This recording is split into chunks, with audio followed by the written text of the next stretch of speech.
50 years after Berkeley students started a revolution, the stories behind the pictures, the people behind the movement. Sit in for an NBC Bay Area special, The Free Speech Movement. Hello, I'm Diane Dwyer. In all social movements, from the revolution to civil rights and beyond, history shows us that it takes a confluence of events that makes the perfect storm for that movement to take hold. So too was the case for the free speech movement. It happened here in the fall of 1964, 50 years ago, on the UC Berkeley campus. Now is the time to get rid of segregation and discrimination all over this nation. Now is the time. There's a time when the operation of the machine becomes so odious, makes you so sick at heart that you can't take part. It was almost as if the country was waking up from a long slumber of the 1950s. It was November 22nd. And I was already at Cal and came out of classes, and there were clusters, and there was a great silence on the campus. We kind of lost our innocence from that time forward. The summer after the Kennedy assassination, lawmakers passed the Civil Rights Act. That same summer, students from Berkeley and around the world traveled to the South to try to register African American voters. It was called the Mississippi Summer Project, and a young Berkeley student whose name would soon become synonymous with the free speech movement, Mario Savio, was one of them. This was in Macomb during the Mississippi Summer Project.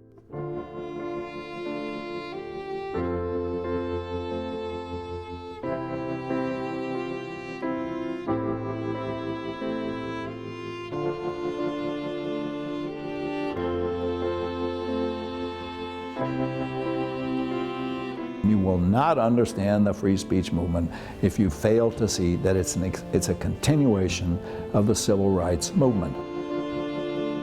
We were part of something bigger than us. You know, there was a civil rights movement going on. It was led by African Americans. It was an assertion that the old way is not going to rule anymore, that change has to happen. Part of that change happened in the fall of 1964 when those students returned here to campus. They also returned to this small brick sidewalk at the corner of Bancroft and Telegraph. The university misunderstood the significance of this space, and that misunderstanding sparked the free speech movement. Traditionally, there were tables here for all sorts of political activity, for support of civil rights, all the way from the far left, from the communists and farther left, all the way to the Young Americans for Freedom, the Goldwater conservatives. So it was right in the midst of all of this intense political feeling and activity that the regents announced that that strip of red brick belonged to them and not to the city of Berkeley, and therefore the rallies that we were holding and the events, the leafleting, the rallies, the tables that we had set up there, which we'd always done in accord with the city of Berkeley, we were told were no longer legal. But the university said no, you can't have your tables there. We were told we couldn't do that anymore, and no way were we going to stop.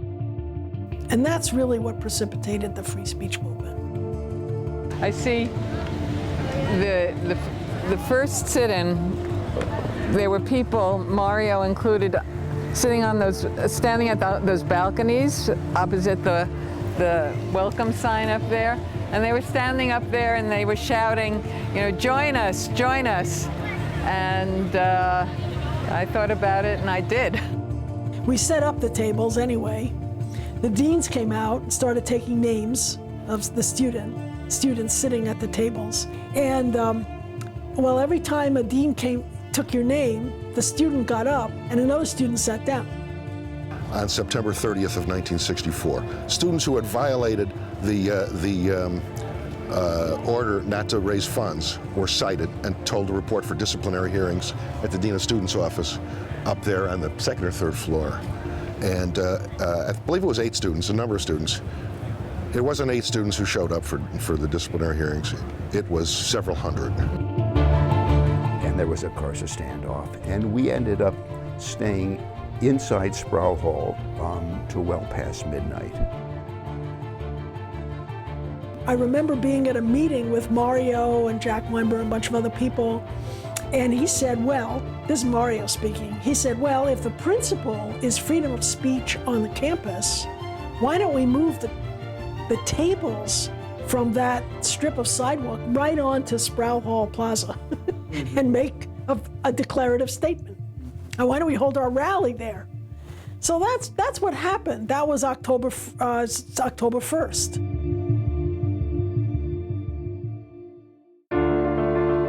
Coming up next, a look at what happened on October 1st when the university miscalculated yet again and handed the students the perfect platform and imagery to capture the attention of not only the Bay Area, but also the nation.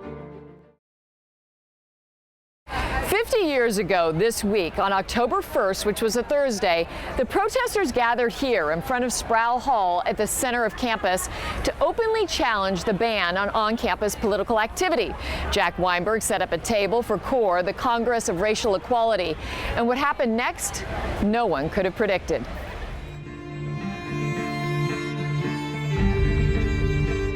And so at noon, several of our groups, including our core group, set up tables with information literature violating the rules. I had the good fortune of being the person they came to first.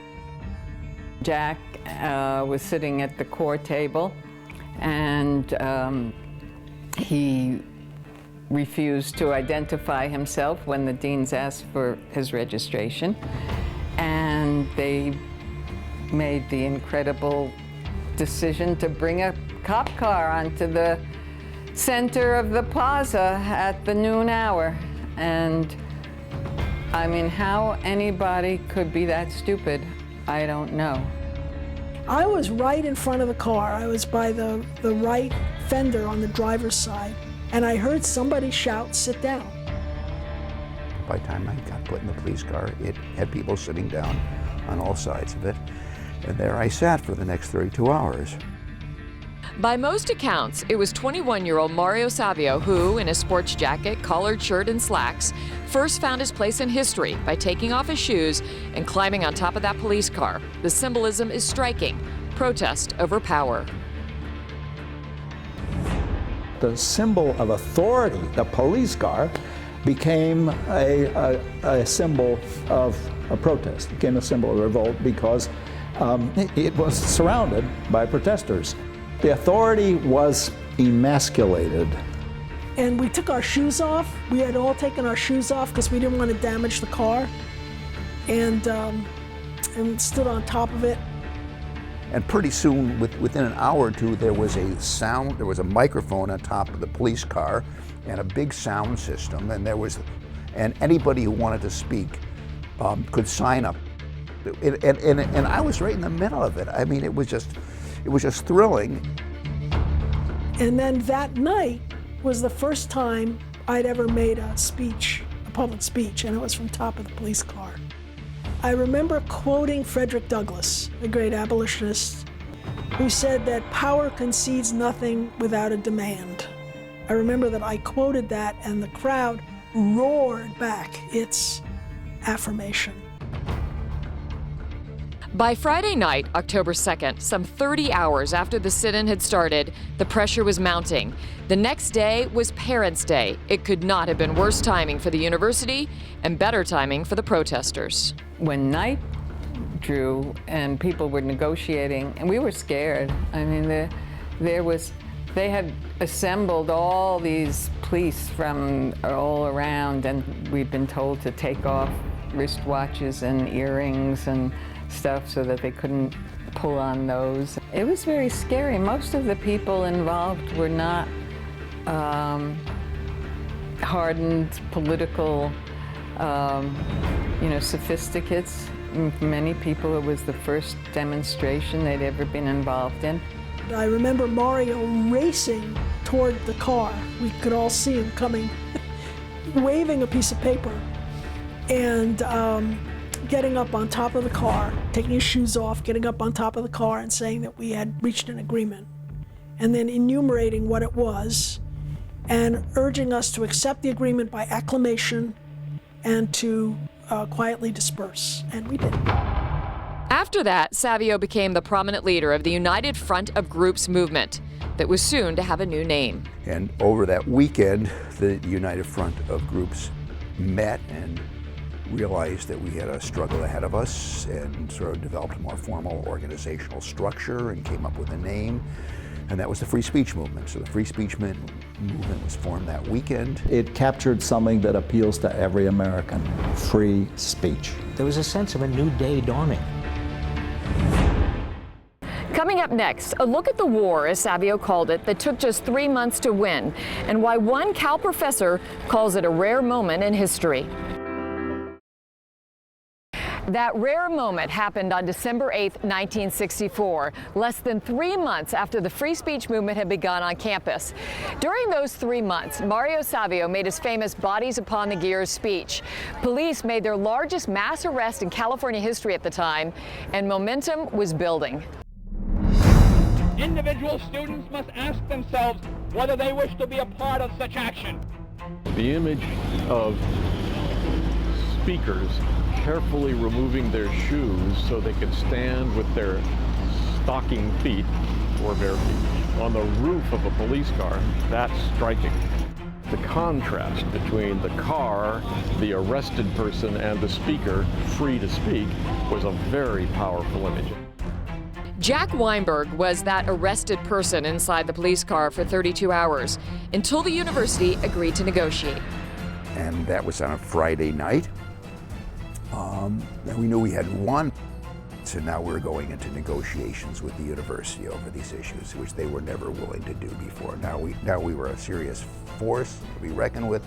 I think at that point, we began to realize that this was way bigger than anything we had imagined. But I don't think we even yet understood that this was historic. What they also may not have imagined was that negotiations with the university would quickly fall apart. One of the failures, I think, of the administration in the 1964 free speech movement example was a reluctance on the part of people in this office and this position to talk with students about matters of principle, to attempt a dialogue and a real exchange about values, about views, about the purposes and role of the education that is offered here. They just didn't get it. I mean, they were living in a different era. I mean, they continued for weeks to think this was just a variation of a panty raid. We were committed, and I think we sustained that commitment to nonviolence. So we did not use any form. We used classic forms of civil disobedience. During October and much of November, students, faculty, and university representatives did meet, but made little to no progress. And the campus was relatively quiet. No protests or rallies. That was part of the agreement. That is, until November 20th. I addressed about 10,000 people.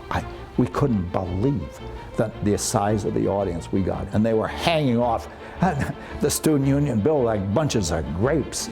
There's an iconic photograph that was taken November 20th, so it's just before Thanksgiving. We're walking in a march, and it's the Sather Gate, and we're going through Sather Gate, and we have a banner that says free speech.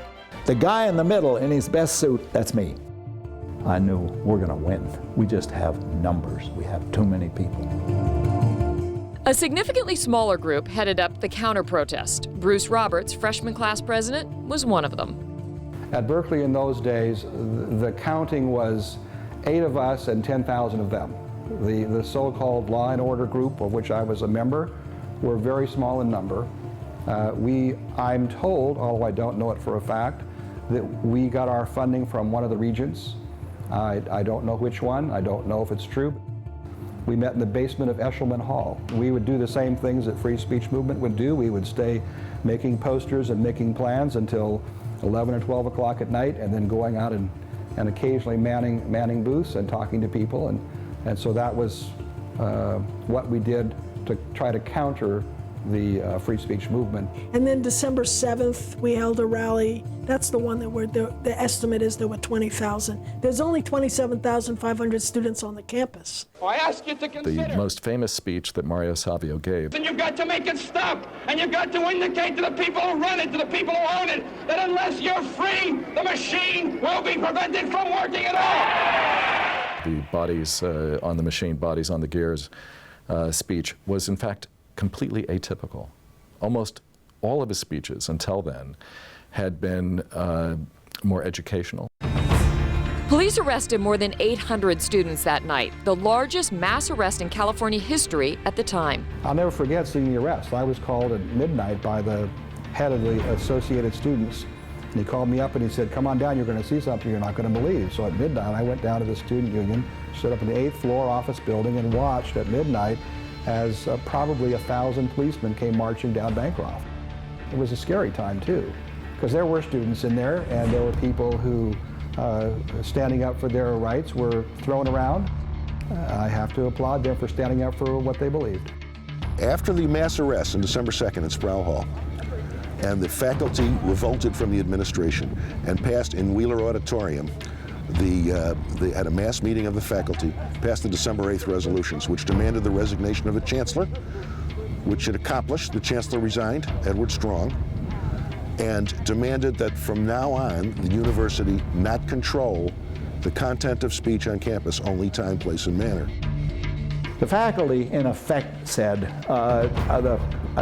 the ideals articulated on the free speech movement platform were correct. There ought to be free speech on the campus. The university should have no restrictions on the content of speech.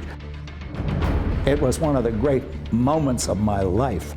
I think it took a while before we realized the impact that this was having, not only in the country. It had enormous impact in the country, but in other parts of the world. I don't like sitting on the sidelines, and it's really not like me to do that. I just never have. I kind of sat on the sidelines there, and I wish I hadn't.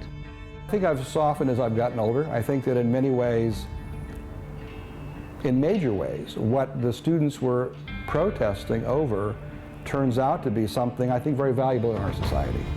So I think certainly the ends were good, and the ends were achieved. What I told Mario at the time is one of those rare moments in life where we're both right and successful. We're both on the right side and we won. It's very hard to do both. You can be right or you can win. Very rarely do you do both. On December 8th, we did both. And to this day, it excites me. It was a hell of a time. You have to live through it. On January 2nd, a little more than 3 months after the protests began, the chancellor was out and free speech was in. That was the beginning of student activism here at UC Berkeley and across the country. It also, though, went beyond empowering students. It empowered a young actor and aspiring politician named Ronald Reagan. That's coming up next. 50 years later, UC Berkeley is embracing the free speech movement, even naming a cafe here at Moffett Library in honor of the protests. What many people may not know, though, is that the free speech movement as an organized group technically dissolved in early 1965, but its legacy spans the political spectrum, from launching Ronald Reagan's career to the anti-Vietnam War and Occupy movements. The FSM was a kind of a revolution because it created this enormous expectation. The counter-revolution was tougher than the revolution. Part of the thing that fueled that was the war in Vietnam. The anti-war movement, the other movements, even with regard to disabilities and women's rights and so on, all had a common core. And that common core was a sense that America had to change. We had unleashed this enormous force, the force of student protest. This free speech movement started an era of protest on college campuses. Did the movement accomplish anything? Yeah, it won certain rights, and it made a reputation for this university as a bastion of free speech, but it may also have led to the backlash that propelled an arch-conservative, Ronald Reagan, to the governorship and eventually the presidency. It began a year ago when the so-called free speech advocates, who in truth have no appreciation for freedom, The free speech movement was the perfect foil for Ronald Reagan. Both gained a lot out of that confrontation. Part of his stump speech that aroused the most applause was when he attacked Berkeley. The University of California, certainly at Berkeley, is synonymous still to this day with the free speech movement. Whenever there is a movement around the country, or the beginnings of a movement around the country having to do with the rights of people who are otherwise subjugated in some way, usually Berkeley is, if not at the forefront, involved in some degree. It's a tradition here, it's almost in the genes here. In fact, all incoming students this fall were asked to read Mario Savio's biography, Freedom's Orator. Lynne Savio spoke to students during small orientations over the summer as well. 50 years ago, a lot of people were willing to go to jail for civil rights. There is a sense on Lower Sproul of how the free speech movement really did change the character of life on campus and became the basis on which this place is known for the desks where every kind of political cause can be described, advanced, argued about, and certainly made part of the fabric of the campus. 50 years, and you know, ideas change, and I think there's a sense in which the Cal campus as an institution has embraced the free speech movement as being part of its legacy. So what's next? There are going to be many issues that are going to come up, both this fall and in months and years ahead, where students and faculty and administration are going to have to agree to disagree, but can only do so, I think, if they use the inheritance, the legacy of the free speech movement to develop the kind of sense of engaged listening, but also respectful understanding of difference. Anybody who was part of it or remembers that era also remembers the exuberance of the time.